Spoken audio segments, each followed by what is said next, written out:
요한복음 11장. 나사로라고 하는 사람이 병이 들었습니다. 나사로는 마리아와 마리아의 언니 마르다와 함께 베단이라는 마을 사람이었습니다. 마리아는 주님께 향유를 붓고 자기의 머리카락으로 주님의 발을 씻어 주었던 바로 그 여인입니다. 마리아의 오빠 나사로가 병이 든 것입니다. 나사로의 여동생 마리아와 마르다는 예수님께 사람을 보내 주님께서 사랑하시는 이가 병이 들었습니다 라고 전했습니다. 예수님께서 이 말을 듣고 말씀하셨습니다.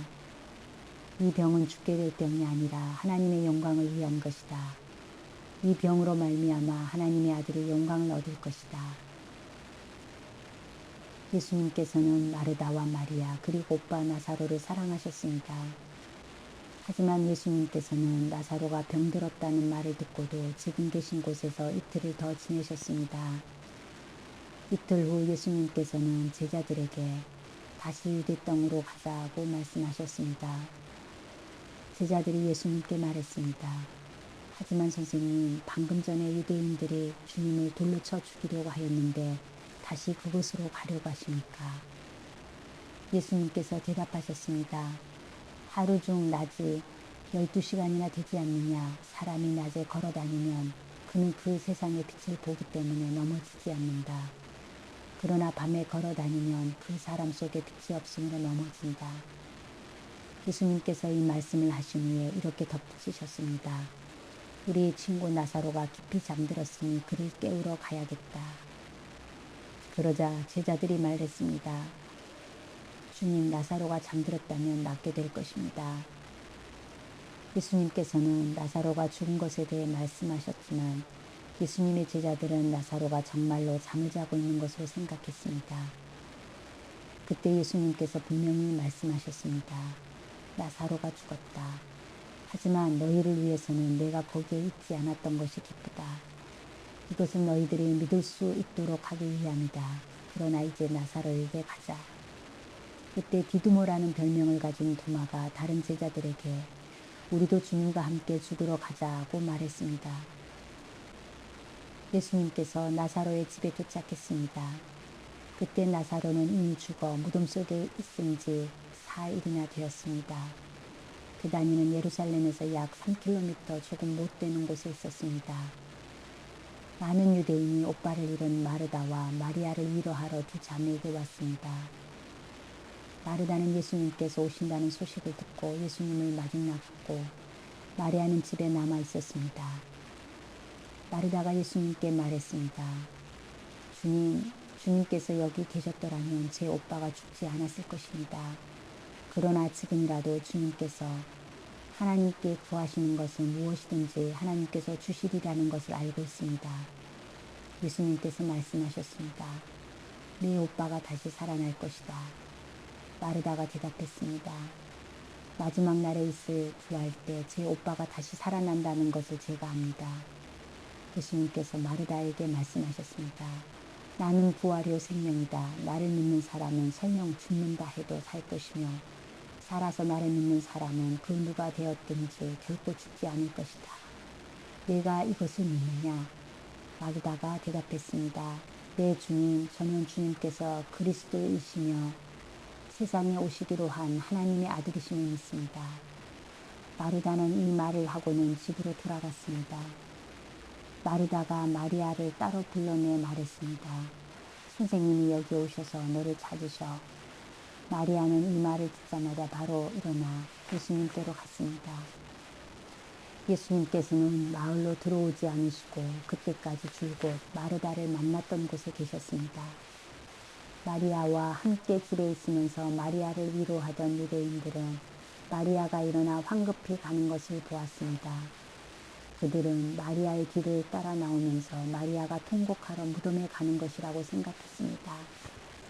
마리아는 예수님께서 계신 곳으로 갔습니다. 마리아는 예수님을 보자 그의 발 아래 엎드려 이렇게 말했습니다. 주님께서 여기 계셨더라면 저희 오빠가 죽지 않았을 것입니다. 예수님께서 마리아와 마리아의 뒤를 따라온 유대인들이 우는 것을 보셨습니다. 예수님의 마음은 격한 감정이 들면서 몹시 아프셨습니다. 예수님께서 말씀하셨습니다. 나사로를 어디에 두었느냐? 그들이 대답했습니다. 와서 보십시오, 주님. 그러자 예수님께서 눈물을 흘리셨습니다. 그것을 보고 유대인들이 말했습니다. 예수님께서 나사로를 얼마나 사랑하였는가 보아라. 그러나 그들 중에는 안 못 보는 사람의 눈도 뜨게 한 사람이 나사로가 죽지 않게 할 수는 없었나 라고 말하는 사람도 있었습니다. 예수님께서는 몹시 아픈 마음으로 무덤에 가셨습니다. 그 무덤은 입구를 커다란 돌로 막은 굴이었습니다. 예수님께서 돌을 옮겨 놓으라고 말씀하셨습니다. 죽은 나사로의 여동생 마르다가 예수님께 말씀드렸습니다. 주님, 오빠가 죽어 무덤에 있은 지 이미 4일이나 되어 냄새가 심하게 납니다.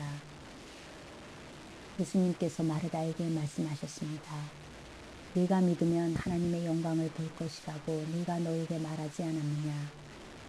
그래서 사람들이 입구에서 돌을 옮겨 놓았습니다. 그때 예수님께서는 고개를 들어 하늘을 보시며 말씀하셨습니다. 아버지, 지금까지 제 말을 들어주셔서 감사합니다. 아버지께서는 언제나 제 말을 들으시는 줄을 제가 압니다.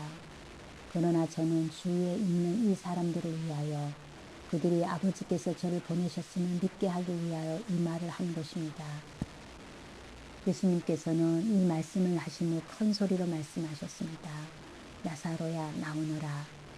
죽은 사람이 밖으로 나왔습니다. 그의 손과 발은 천으로 감겨져 있었으며 얼굴도 천으로 둘러싸여 있었습니다. 예수님께서는 사람들에게 천을 불어주어 다니게 하여라 라고 말씀하셨습니다. 마리아에게 주문하러 왔던 유대인들은 예수님께서 하신 일을 보고는 그분을 믿었습니다. 그러나 그들 중 어떤 유대인들은 바리새인들에게 가서 예수님께서 하신 일을 일러 바쳤습니다. 그러자 대제사장들과 바리새인들은 산헤드린을 열어 의견을 물었습니다. 어떻게 하면 좋겠습니까? 이 사람은 많은 표적을 행하고 있습니다. 만일 우리가 이 사람이 하는 대로 계속 내버려 둔다면 모든 사람이 그를 믿을 것입니다. 그러면 로마 사람들이 와서 우리 땅과 민족을 모두 빼앗아 버릴 것입니다. 그들 중에 가야바라는 한 사람이 있었습니다. 가야바는 그 해의 대제사장이었습니다. 가야바가 이렇게 말했습니다. 여러분들은 아무것도 모르시는군요. 민족 전체가 멸망당하는 것보다는 한 사람이 백성을 위하여 죽는 것이 더 낫다는 사실을 깨닫지 못하십니까? 이 말은 가야바가 스스로 한 말이 아니었습니다. 그는 그 해에 대제사장이었으므로 예수님께서 유대 민족을 위해 죽게 될 것을 예언한 것이었습니다. 가야바는 예수님께서 유대 민족만이 아니라 사방에 흩어져 있는 하나님의 자녀들을 하나로 만들기 위해 죽으실 것을 예언한 것입니다. 그날 이후 유대의 지도자들은 예수님을 죽일 계획을 세우기 시작했습니다. 예수님께서는 더 이상 유대인들이 있는 곳에 공공연히 다니지 않으셨습니다. 예수님께서는 그곳을 떠나 광야 근처에 있는 에브라임이라는 마을로 가서 제자들과 함께 거기서 지내셨습니다. 유대인의 명절인 유월절이 가까이 다가왔습니다. 유월절이 되기도 전에 많은 사람들이 자신을 깨끗하게 하기 위해 시골에서 예루살렘으로 올라왔습니다. 사람들은 부지런히 예수님을 찾았습니다. 그들은 성전뜰에 서서 서로 물었습니다. 당신들 생각은 어떻소? 그분이 명절에 안 오시지는 않겠지요? 그러나 대제사장들과 바리새인들은 누구든지 예수님께서 계신 곳을 알기만 하면 반드시 자기들에게 알려야 한다고 명령을 내렸습니다. 그것은 예수님을 체포하기 위해서였습니다.